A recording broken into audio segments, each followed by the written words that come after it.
When you're asked the question, what are your weaknesses in a job interview, how do you answer without hurting your chances?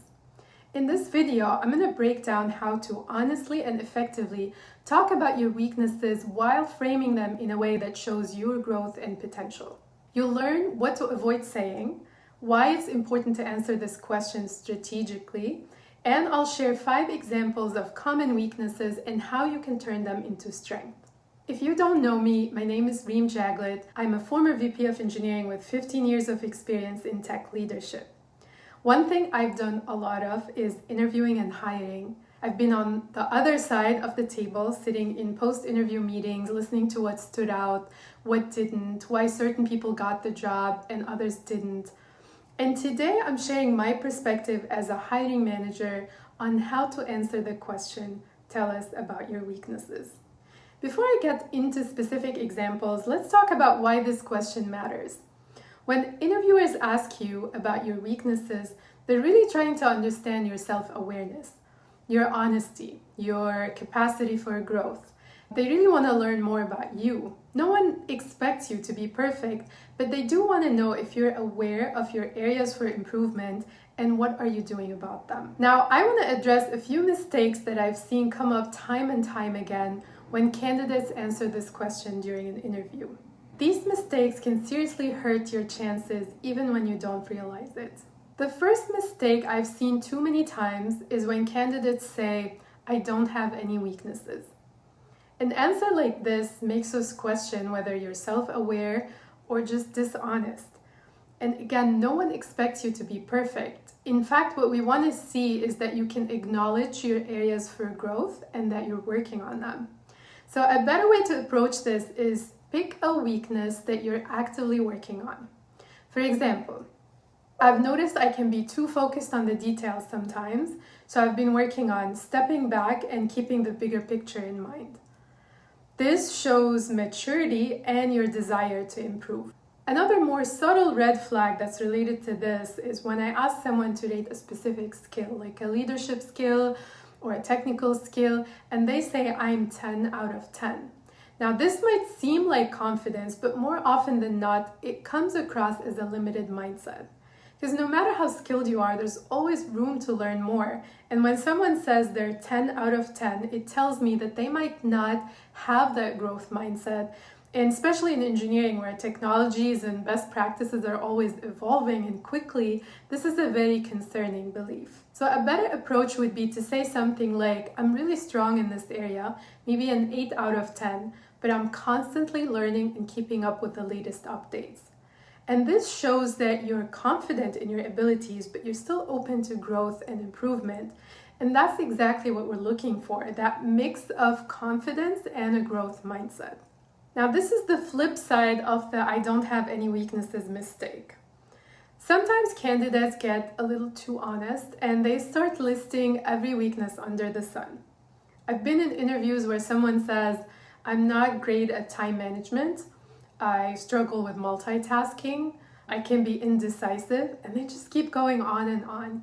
And honestly, at that point, you're just giving the interviewers reasons not to hire you. Remember, the goal isn't to make yourself seem perfect, but also not to put yourself down. Companies are hiring people who can help them solve problems, not add to them. So when you focus too much on your flaws, that's all they're going to remember after the interview. Let's get into how you can talk about a weakness while reframing it in a way that highlights your growth. But what is reframing? Reframing is a strategy that changes the narrative around a negative or difficult experience so you view it in a more positive or constructive light.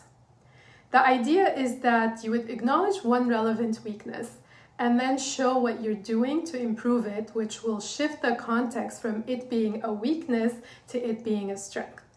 So let's walk through a few examples. Let's say your weakness is that you prefer working alone. If you reframe it, it will sound something like, I've always been someone who enjoys working independently, but I recognize the value of collaboration, and I've been focusing on improving my teamwork skills by actively engaging with colleagues, by having more group projects, and by actively seeking people's input. Another example, let's say you don't like change. You can reframe it by saying, adapting to change has been challenging for me in the past. However, I've learned to approach change with more flexibility and focus on how it can create new opportunities for growth and innovation. Now, let's say you talk too much. If you reframe it, you can say something like, I tend to be very enthusiastic and I talk too much during meetings, but I've been working on improving my listening skills and now I focus more on actively listening to others before speaking. Fourth one, I'm not great at multitasking. So reframed, it would sound something like, I used to feel overwhelmed with multitasking, and I found that focusing on one task at a time increased my productivity.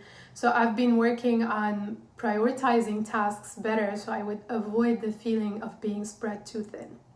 The fifth and last one, I lack experience in a certain area. Reframed, you would say something like, I recognize that I don't have as much experience in this skill, but I've taken the initiative to sign up for courses, for workshops, mentors, so I can strengthen my skill in this area. The key here is to acknowledge that you're aware of your weakness and that you've already taken steps to address it. So in a way, you're turning it into a strength rather than a weakness. And that's what interviewers want to hear. They want to know you're a problem solver, even when the problem is personal growth. Of course, you can also talk about weaknesses that are not quite weaknesses, like I tend to work too much, or once I set my mind to something, I don't give up until I figure it out. Or you can even say something like, I care too much about people. You can for sure use any of these to answer the question. My advice is, no matter what you say, stay genuine. Don't make stuff up, don't lie, because you will most probably have to elaborate on your answer if they ask more questions. I personally prefer hearing people talk about genuine weaknesses and how they've overcome them or how they're actively working on themselves to get better in those areas. I want to add that reframing is one of those skills that's not just useful in interviews, but it's also a great leadership skill.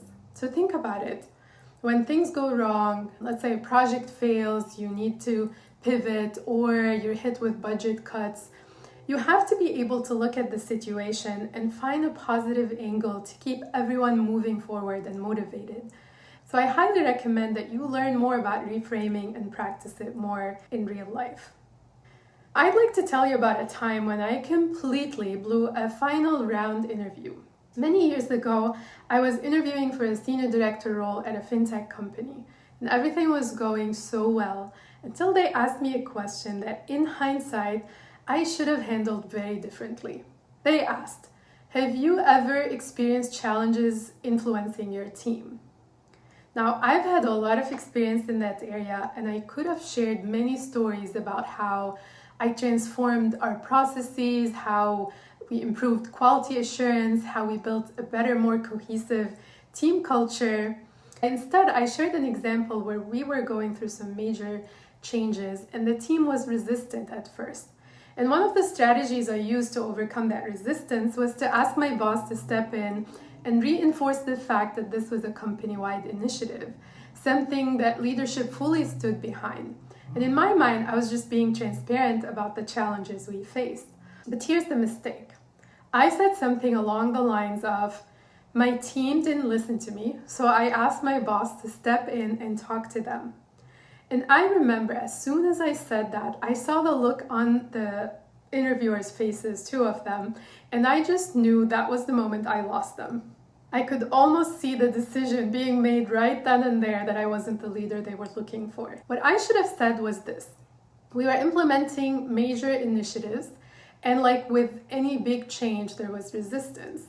So to align everyone, I worked with leadership to ensure that the team understand that this is a company-wide effort and something we all had to stand behind and support.